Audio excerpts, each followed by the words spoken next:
Hey guys, I'm going to be stippling my PMAGs. Little stippling little PMAGs. Yay. I've got my wood burning iron here, nice and hot. I've also got the really fine point. I'm not going to even come close to touching it. I can feel the heat coming off of it from here. But it's really fine. I don't know if you can see how fine that is compared to my finger. And basically, I'm going to be doing inside the waffles. I'm not going to do the outside of the waffles because I do want these to slip in and out of load-bearing gear quite easily. Now, PMAG products are a little bit stiffer than some plastics to stipple, but they do just fine, and they can become a little stringy. But this is very, very, very easy, and I'm just going to get to it.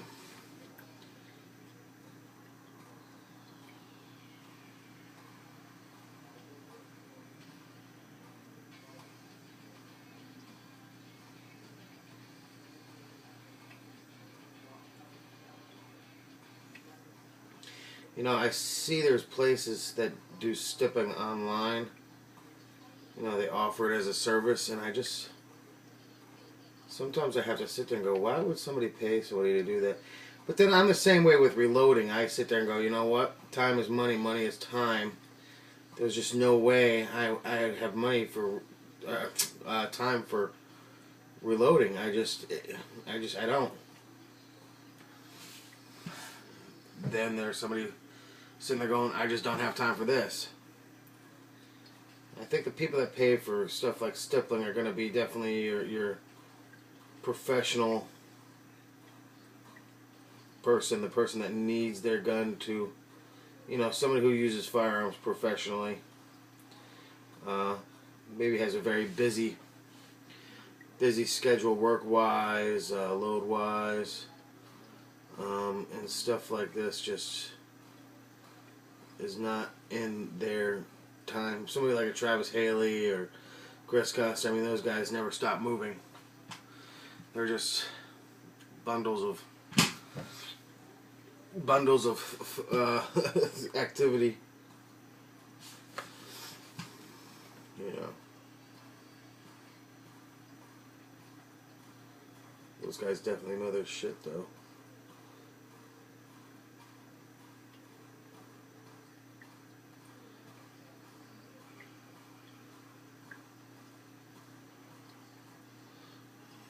This is real simple.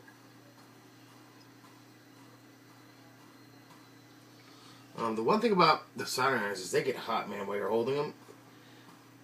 They get real hot.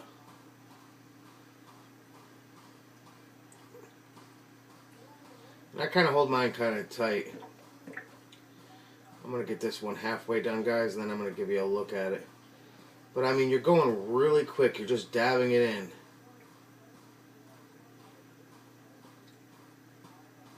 Now, with the flat dark earth here, you have to be careful because if you burn the stuff, it shows up as black. It doesn't look really good. And one thing about stippling too is it will create an area to hold dirt and grime and stuff like that.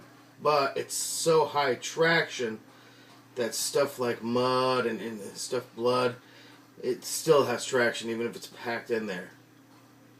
Because you're creating nothing but these sharp edges everywhere.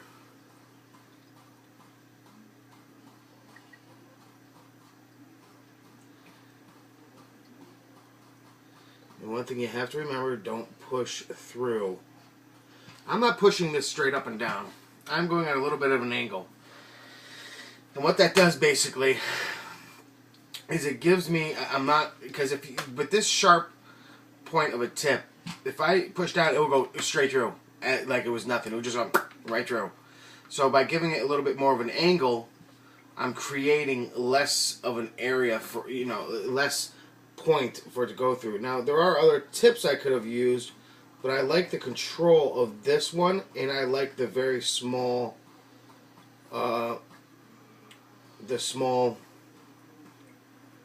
little dimples it creates. It creates a much sharper area.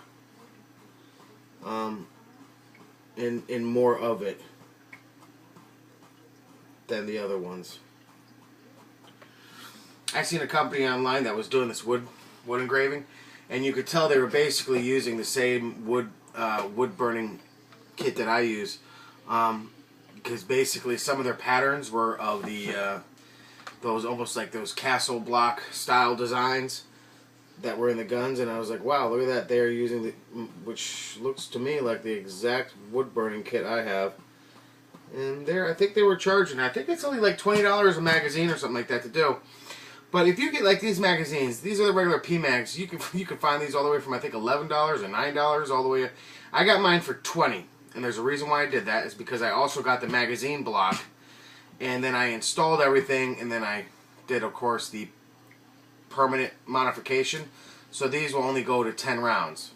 Now in New Jersey you're allowed to have up to 15, but I just capped them off at 10 because to me, if the world were ever to go crazy, where everything was insane, guess what? There's no rule of law, everything like that. That's coming out anyway, and it's going to become a 30 rounder again. But in the meantime, I get to practice my reloading skill. So I really like that. There was a place selling PMAG magazines, $42 capped. Just these, $42 capped in New Jersey. I can't remember the name of the damn dealer, but a PMAG, and that was basically riveted, and then it was filled with an epoxy. And then this plate was epoxy. No, I'm sorry. The plate was epoxy. I think the plate was epoxied on. So there's no serviceability to it. With this, it's got the block in there, and then it's got the rivet to hold the block connector in. It's permanent, and it only cost me $20. But if I would have went to that dealer, they were $42. And then they had ones that were also cut, right, like wherever it was, right here, I think, whatever. And then they had fake top, like aluminum, or like it was pressed in there, and then it was riveted along the sides, 2 on each side, and that made it so it only went to 15 rounds also.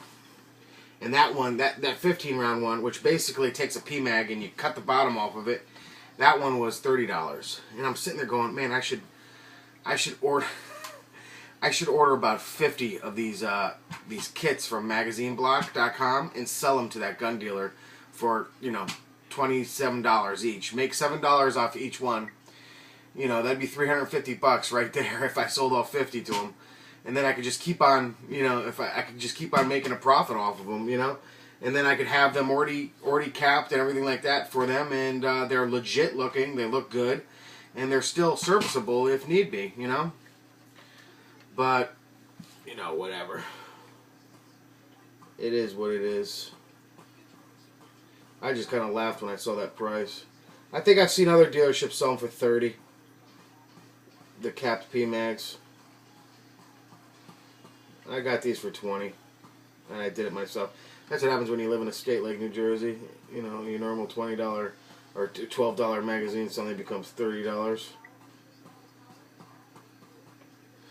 But that's basically what I'm going to be doing to all the waffles insides. And what's good is it's not, you can't really, there's no really friction on these, on the waffle pattern itself, but on the inside, that's where you've got your friction.